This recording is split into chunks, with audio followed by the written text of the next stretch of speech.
ଏମିତି ବୁଲୁ ବୁଲୁ ଭାବିଲି ଆଗକୁ ତ ରଜ ଆସୁଛି, ଟିକେ ଥିଏଟର ଆଡ଼େ ବୁଲି ଆସିବା।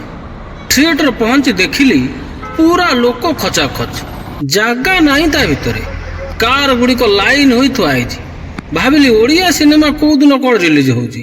କାନ୍ଥ ଆଡ଼କୁ ଅନାଇଲି, ଦେଖିଲି ଅନୁଭବ ମହାନ୍ତିଙ୍କର ଛକିଶୂନ ଓ ଅର୍ଦ୍ଧେନ୍ଦୁଙ୍କ ଡାଏରୀ ସିନେମା ପୋଷ୍ଟରରେ ହଲ୍ଟା ପୁରା ଝଲକୁଛି।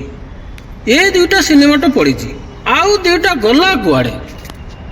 ସେଠାରେ ପଚାରି ବୁଝିଲି ମିଲେଟ୍ ଡାଏରୀ ଓ ଶିକାର ଏଠି ପଡ଼ୁନି। ଭାବିଲି ଆଉ କେଉଁ ଥିଏଟରରେ ପଡ଼ିଥିବ।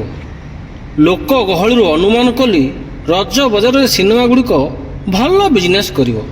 ସେ ଯାହା ବି ହେଉ, ସିନେମା ରିଲିଜ ହେଉ ଅରାଏ ପୁଣି ଆସି ବୁଲିଯିବା। ଆପଣମାନଙ୍କୁ ବି ଟିକେ ଅନୁରୋଧ, ରଜରେ ଟିକେ ସିନେମା ଦେଖି ନିଅନ୍ତୁ। ନିହାତି ଆପଣମାନଙ୍କୁ କେଉଁଠି ନା କେଉଁଠି ଟିକେ ଭଲ ଲାଗିବ।